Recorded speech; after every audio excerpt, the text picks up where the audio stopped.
Every goth is a DJ if they stick around the subculture long enough.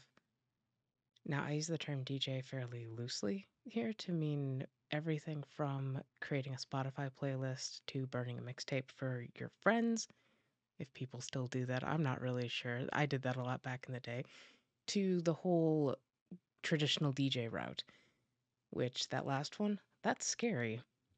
But if you've ever wanted to learn the basics for how to put together a curated DJ mix, this is the video for you.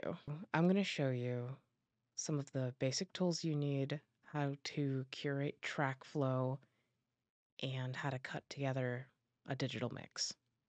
So the first thing you'll need is music. Rip your CDs, rip your cassettes, buy music off Bandcamp, trade tracks with friends. Aside from being the most time-consuming part of the process, this is also the most monetarily restrictive part, because if you do it long enough, any money you spend on music is going to far and away outpace any investment in gear and software.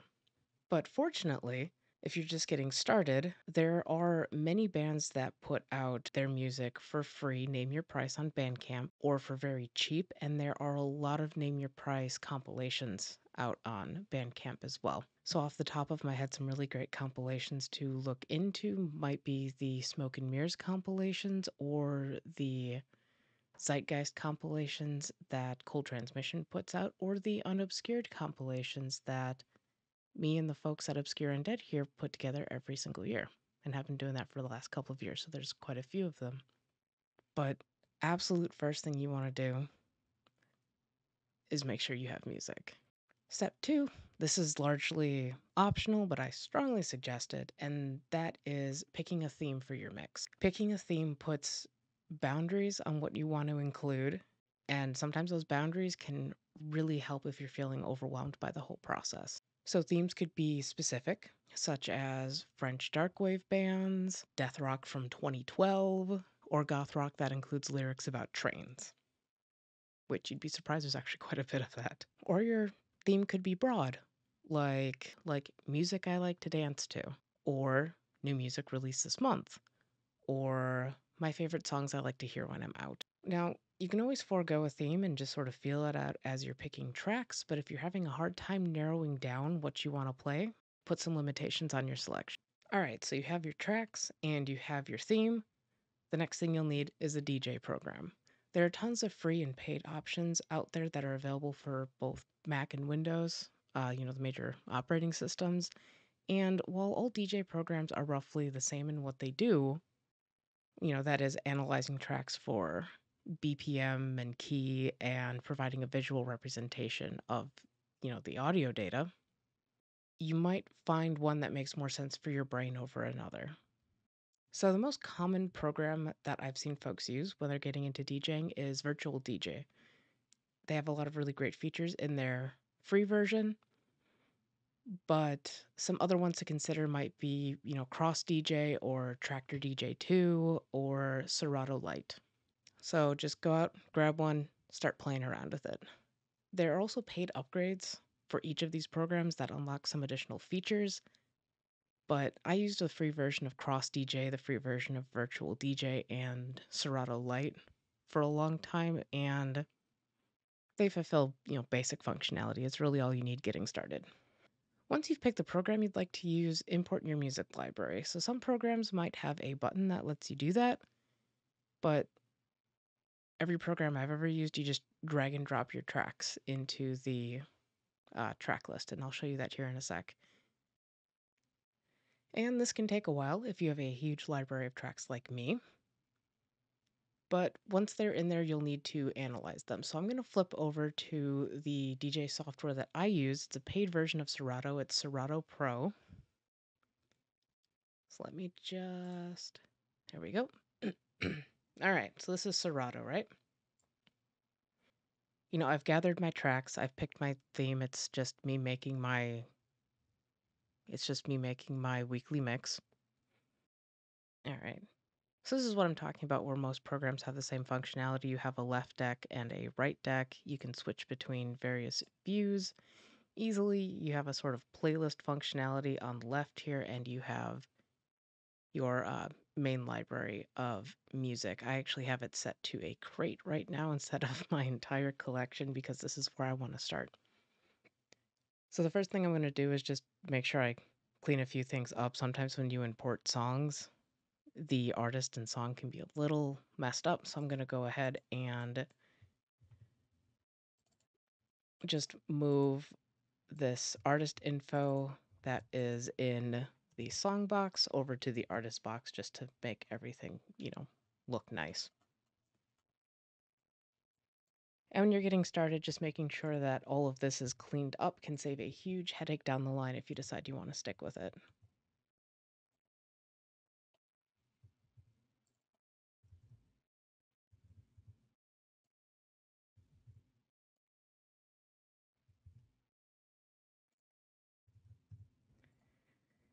All right, so now I've got everything cleaned up. This information over here on the right-hand side, BPM and key, this is what I'm going to be focusing on when we look at how to curate track flow, but I want all of this information. And I can either grab tracks one by one and put them up into the decks and have it analyze them up there, but that would take forever. See, look how it's populated this information here now. But I want to save a bit of time, so I'm just going to hit Analyze Files, and it's whatever program you pick should have a feature like that. You might have to go digging for it or do a quick Google search, but all of them should have that functionality. Yep, so while that is running, you're noticing that I have BPM populating here and key populating here, and it's also analyzing them for length. None of my tracks have genre info. If I wanted to add genre info, I could. This is just another way to sort tracks in your library. But once this is all done, I currently just have it sorted by the number that I put it into this crate. That's what they call them on Serato or this playlist. But if I wanted to, I could sort it by BPM, so that it puts everything in order, or sort it by key.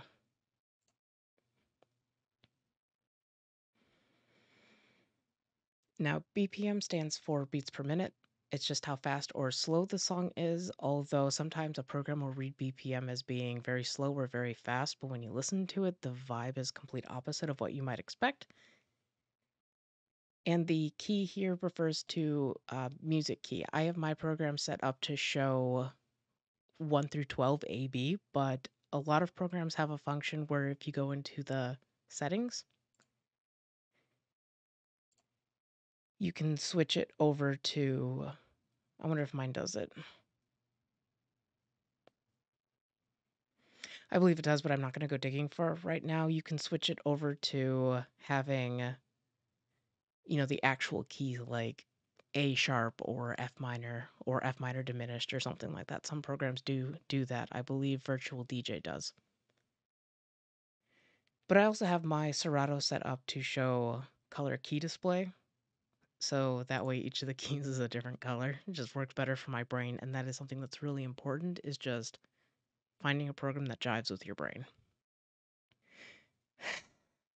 All right.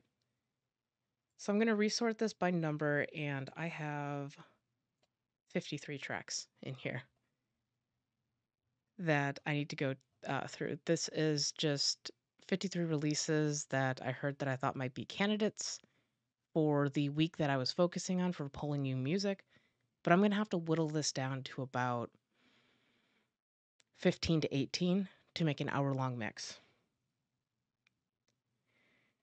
So what I would need to do is go through my playlist here, go through my crate, and figure out what track I want to start on, and then start building from there. So I might identify, like this Twice Dark song as, let me just put it up here at the top, this Twice Dark song as a song that I absolutely want to play. So I'll start, as I'm going through it, moving tracks that I know I absolutely want in my mix, move to the beginning, and then tracks that, maybe they sounded great when I first listened to them, but then on second listen, third listen, fourth listen, I'm kind of about. I'll move those further down my list. But once I get a selection of tracks that I know I want to play, and I have, about 20-ish, so I have a little wiggle room,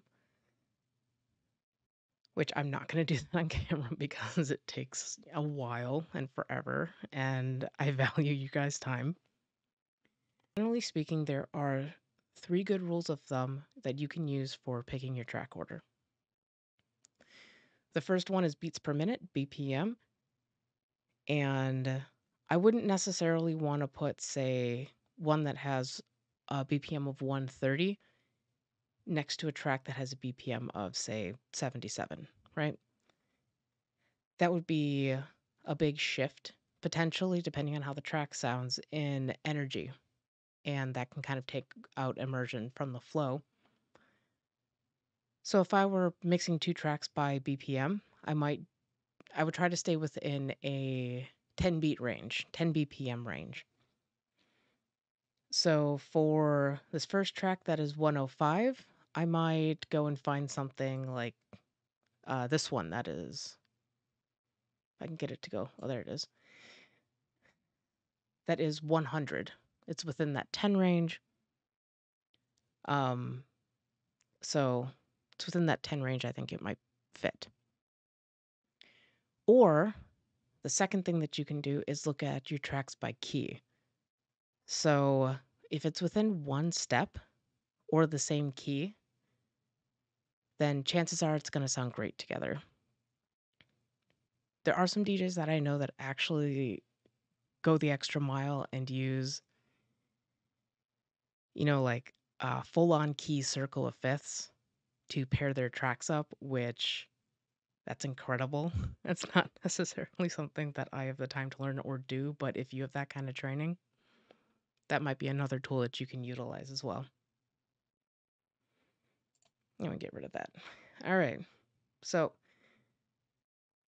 let's say that these 2 tracks go together and I'm looking for a third track and I decide, I don't know, none of these other tracks that are within like a BPM range sound good. So I might go and find one that is either the same key or within 1 step. So I might go down here and grab this Alone in the Rain song. So the BPM is outside of the guideline of 10 BPM, but the key matches, so there's a good chance that these 2 tracks might go together. And then the third guideline is if 2 tracks sound good together, but aren't within the same BPM range or aren't within the same like key step, doesn't matter. If they sound good, use your gut and, put them next to each other because that absolutely happens. Just trust your instinct. And, the human brain is wired for music. So if your brain says, oh, this sounds great, it probably sounds great. So with these guidelines in mind, I can start building out my mix and using the decks up here. So, and using the decks, I'll start transitioning them. So the first thing you see is the waveform for these tracks. You see them, this is deck 1 and this is deck 2. And, this one has, as you can see, a bit of an intro on it. And then if I flip over to the end, I'm going to try to avoid making the scratching sound. It has a short outro. As opposed to this other song, which has an intro that looks very different from the rest of the track, which I can go over more about how to read waveforms, but not in this video. If you actually want that, let me know. But the intro on here, it's much quieter. The waveform is much smaller than the rest of the track, so we know that something's going on in here that we'll have to listen for.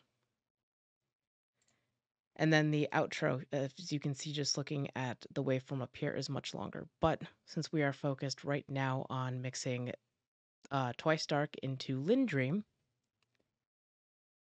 well, first we should see if, we might actually want to spin Lindream. So, when you're going through so much music, if you flip around in a track to decide if you like it, that is perfectly okay. It's not like reading a book where you kind of feel like you have to read it cover to cover to finish it. You don't have to listen to a track, cover to cover, so to speak, to decide if you want to include it in your mix. Whoops, that was Twice Dark. I want to play... Usually I would have my controller, but not using that tool today. And I'm not going to figure out this keyboard shortcut, so I'm just going to use the play button function up here.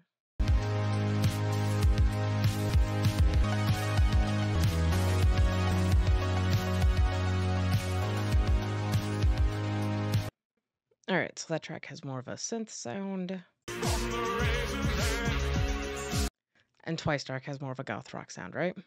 So maybe what I might want to do is flip Alone in the Rain up here.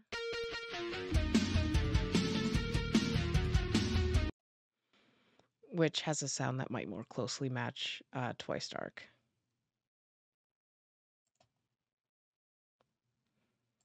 So I don't think that I want to use a lot of this intro here, so I'm just going to go to where this intro bit goes into the full song, and I'm going to edit out the scratch sound it's going to make.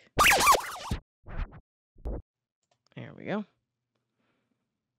And then this is where I would, where I mentioned you count to 4. So the program I use has each bar or each measure, and within that is 4 beats. So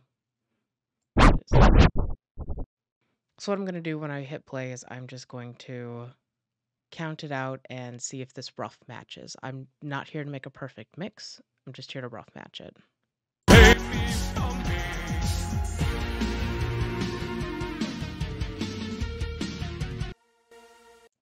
Alright, confirmed. That sounds great. Now I would go through my entire list of tracks that I might decide and do that for each and every single one until I have a mix of about 15 to 18. So I'm going to go ahead and do that and cut to the end of the process. Hey everyone, voiceover Azzy here. I have no audio after this part of the video. There was a big storm when I was recording this. I think that at one point when the power was flickering in and out, it might have done something that caused a surge on my mic. I'm not sure, but it is gone. So I'm going to try and narrate it to the best of my ability. Because after I got done mixing, I took everything over into a program called Audacity. I'm able to, from Serato, just drag and drop from my playlist into Audacity, but you may need to pull from the file if your program doesn't support this. As I imported each file into Audacity, I went into the Effect menu down to the option that said Amplify. Using the Amplify function, I leveled everything out to, the 1 standard, just so that everything is a standard decibel. This meant on some tracks it was bringing the volume down. This meant on others it was bringing it up. The purpose of this is to just make sure that there aren't any sudden jumps in loudness or softness, and it's a more cohesive mix. From there, I took all of my tracks and laid them end to end to get a sense of roughly how long the mix was going to be, knowing that once I started fiddling with it, it was going to get smushed down. So I was aiming roughly for about an hour and a minute. In order to mix the tracks together, I just overlapped them. In some cases, I went into the effects menu and used fade in or fade out, and just kind of played it by ear to figure out where the overlaps sounded best. Once I was finished and I was happy with the mix as it was, I just went into File and exported everything into a WAV document, and ta-da! That's it. That's all you need to do to make a digital mix. It's a little time consuming, but honestly, in the end, it's not that bad. And a lot of the little tweaks and stuff, that just comes with practice. So I hope that I have demystified this a bit for you. And I'm excited to hear the mixes that y'all come up with. All right. See you later.